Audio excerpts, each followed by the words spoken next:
Hello बच्चों, मैं विराम फिजिक्स की क्लास 12 में स्टार्ट चैप्टर स्टार्ट है विद्युत चुंबकीय प्रेरण में लेक्चर 1 आप अच्छी तरह से सीख लिया है, समझ लिया है।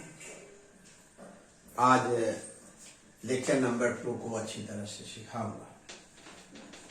जैसा कि सरल भाषा में प्यारे बच्चों, हम लेक्चर नंबर 1 में विद्युत चुंबकीय प्रेरण से जुड़ा टॉपिक जिसका बहुत ज़्यादा इसमें उपयोग होगा वो मैग्नेटिक फ्लक्स क्या है, आपने अच्छी तरह से सीखे। आइए आज विद्युत चुंबकीय प्रेरण इलेक्ट्रोमैग्नेटिक इंडक्शन क्या है, इसका इतिहास, इसकी परिभाषा आज पर सरल से सरल भाषा में आपको सिखाऊं। तो आइए स्टार्ट करते हैं। इसके इतिहास में प्यारे बच्चों आपको बताऊं तो 1820 में आपको पता है साइंटिस्ट ओरिस्टेड ने यह बताया था।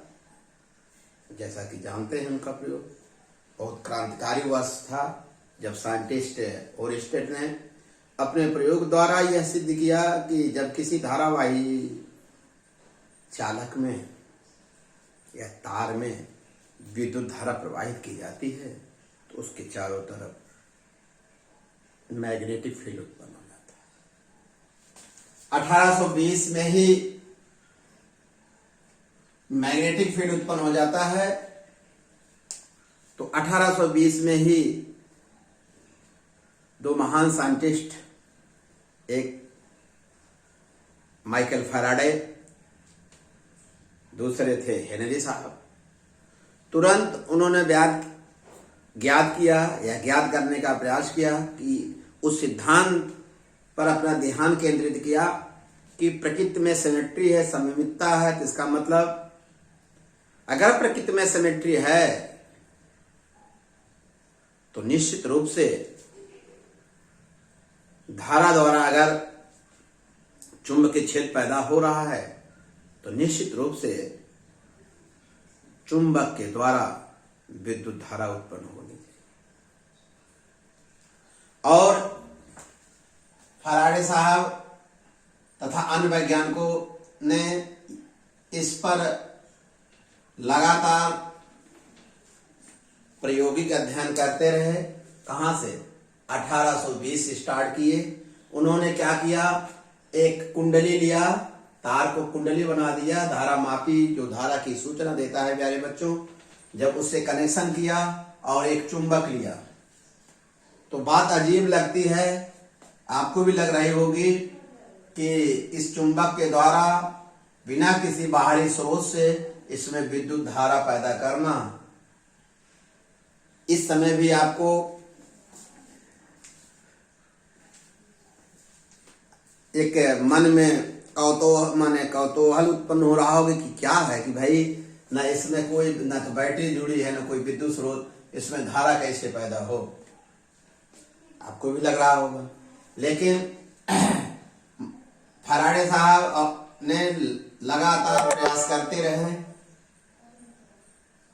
1831 में इनको गुस्सा आ गया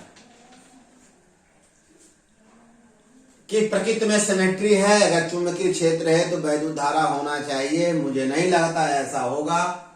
इस पेटिकोट को करते हुए उन्होंने इस जो चुंबक था, एक सौभाग्य था कि इस चुंबक को, ये जो कुंडली बनाए थे, इसके भीतर उन्होंने फेंक दिया। कब? 11 वर्षों तक कठिन परिश्रम किया। कितने वर्ष आ रहे बेटा? 11 वर्षों के बाद जब वो उनको गुस्सा आया, प्रकृति में सिमेट्री होती है, लेकिन ऐसा नहीं है जैसे ही यह कहकर इस दंड चुंबक को या चुंबक को इस कुंडली के भीतर फेंका। बाहर भी फेंक सकते थे, एक इत्तेफाक था, इसके अंदर उन्होंने फेंका तो उन्होंने देखा जो कुंडली में एक छड़ी जो इसका इंडिकेटर था उसमें डिफ्लेक्शन आ गया। उसका जो इंडिकेटर था उसमें क्षणिक मूवमेंट आ गया, उसमें विक्षेप होने लगा, हल्का से विक्षेप हुआ। कब? जब इन्होंने दंड चुंबक को कुंडली के अंदर फेंका। तो बड़े आश्चर्यचकित हुए, बहुत खुश हुए कि अरे वाह, हम चुंबक के द्वारा इलेक्ट्रिक फील्ड पैदा किया। और इस पर शुरुआती दौर में, प्रारंभ में उन्होंने कुल 8 प्रैक्टिकल किया। कितने प्रैक्टिकल किए? 8। उन्होंने क्या किया, इस जैसे यहां पर देखिए हम कितने बनाए हैं, गतिमान चुंबक बनाए हैं, स्थिर कुंडली, गतिमान चुंबक, या तीर माने गतिमान का है, और इस पे अगर नहीं लिखे तो यहाँ आप चाहे तो लिख सकते हैं, स्थिर है, ये भी स्थिर है, ये भी स्थिर है। यहां पर उन्होंने क्या किया है, चुंबक को गति कराया है। अगला 4 प्रैक्टिकल आप बेटा लिख सकते हो, बना सकते हो, फिगर चाहे तो बना लो कि चुंबक जो मैग्नेट है उसको स्थिर करके कुंडली को इससे पास, इसके दूर ले जाइए। यहाँ देखिएगा ये कुंडली है, कुंडली माने इस चुंबक का उत्तरी ध्रुव इसके तरफ ले गए हैं, उत्तरी ध्रुव दूर ले गए हैं, फिर कहाँ ले गए, पास ले गए हैं, फिर दूर ले गए हैं, किसका, दक्षिण ध्रुव। 4 प्रैक्टिकल ऐसे हो गए, 4 प्रैक्टिकल इसका रिवर्स कर लेंगे। कैसे कर लोगे, समझ गए? ओके। और इन प्रयोगों की इनकी प्रारंभिक प्रयोगी संरचना है। इन प्रयोगों के आधार पर उन्होंने बताया, जैसे 1831 में जब इन्होंने देखा विक्षेप आया, उनका और मन लगा, और ज्यादा प्रैक्टिकल किए उत्साहित होकर, और निष्कर्ष निकाल दिया। कैसे? इन्होंने कहा, एक निष्कर्ष निकाला, जब चुंबक और कुंडली के बीच सापेक्ष गति होती है। सापेक्ष गति का मतलब चाहे चुंबक कुंडली की तरफ गति करे या कुंडली चुंबक की गति करे, या दोनों एक दूसरे से पास आवे या दूर आवे, अर्थात दोनों के बीच दूरी घटनी या बढ़नी चाहिए, स्थिर नहीं रहनी चाहिए। क्योंकि इन्होंने चुंबक को अंदर फेंका था तो मूवमेंट आया था ना, तब क्या हुआ, चुंबक और कुंडली के बीच सापेक्ष गति के कारण कुंडली में एक विद्युत वाहक बल उत्पन्न होता है, और इस विद्युत वाहक बल को उन्होंने प्रेरित विद्युत वाहक बल कहा, और इस घटना को विद्युत चुंबकीय प्रेरण कहा। फिर यदि कुंडली एक बंद परिपथ के रूप में हो, यदि कुंडली क्या हो, बंद परिपथ हो या बंद हो, तब कुंडली में एक धारा पैदा होती है। तो इस धारा को उन्होंने कहा प्रेरित धारा। समझ में आ गया? निष्कर्ष रूप में इसकी जो पहली परिभाषा आप ऐसे कह सकते हो कि चुंबक और कुंडली के बीच सापेक्ष गति के कारण कुंडली में एक विद्युत वाहक बल उत्पन्न हो जाता है, इसे प्रेरित विद्युत वाहक बल कहते हैं। यदि कुंडली बंद हो, परिपथ के रूप में हो या बंद परिपथ में हो, तो कुंडली में एक धारा पैदा होती है, जिसे प्रेरित धारा कहते हैं। इस घटना को विद्युत चुंबकीय प्रेरण की घटना कहते हैं। इतना कह दीजिए, या इसकी दूसरी परिभाषा प्यारे बच्चों ऐसा लिख सकते हैं। क्या लिख सकते हैं? जल्दी से सुन लो। वह परिघटना जिसमें चुंबकीय क्षेत्रों द्वारा विद्युत क्षेत्र उत्पन्न किया जाता है या विद्युत धारा उत्पन्न की जाती है, इस घटना को विद्युत चुंबकीय प्रेरण कहते हैं। एक परिभाषा। दूसरी परिभाषा, वह परिघटना जिसमें किसके द्वारा? वैद्युत क्षेत्रों द्वारा क्या उत्पन्न किया है?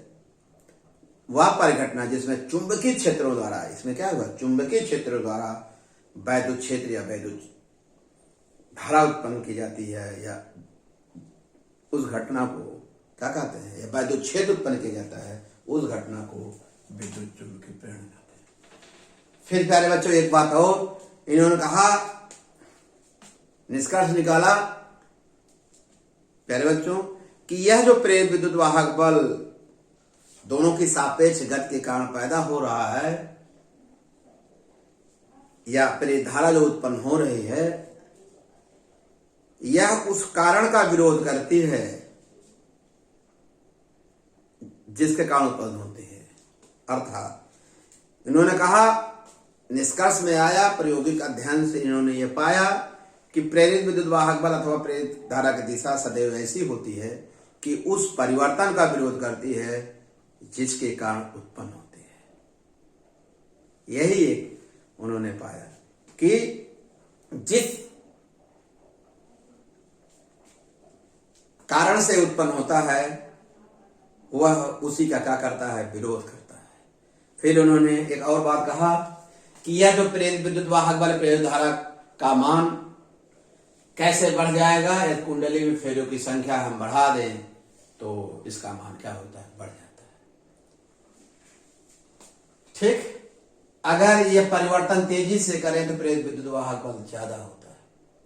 उन्होंने कहा, एक और कहा, यदि कुंडली के भीतर नर्म लोहे की क्रोड रख दें तो भी क्या हो जाता है? प्रेरित विद्युत वाहक बल और प्रेरित धारा का मान क्या होता है? बढ़ जाता है। एक चीज उन्होंने और कहा, यह तभी तक होगा जब तक दोनों के बीच सापेक्ष गति में परिवर्तन होता है। जैसे ही परिवर्तन होगा जीरो हो जाता है, दोनों जीरो हो जाते हैं। तो आपने समझ गया ये घटना कैसे उत्पन्न हुई। लेकिन साहब हेनरी साहब समकालीन थे, दोनों लोग प्रयोग कर रहे थे, लेकिन इनका लेख सबसे पहले आया, इसलिए फैराडे साहब को विद्युत चुंबकीय प्रेरण के जन्मदाता माना जाता है, जबकि साथ साथ हेनरी साहब भी खोज किए थे। ओके प्यारे बच्चों, आगे इस पर हम और चर्चा करेंगे, लेकिन परिभाषा आपको अच्छी तरह से समझ में आ गई। इतना तो बता दीजिए कि विद्युत चुंबकीय प्रेरण क्या है?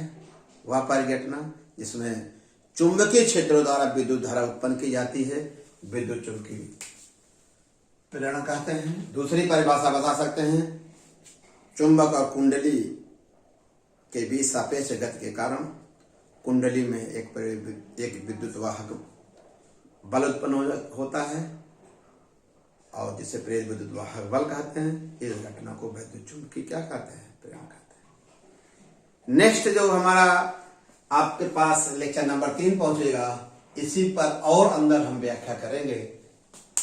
आज क्लियर हो गया? ओके बेटा।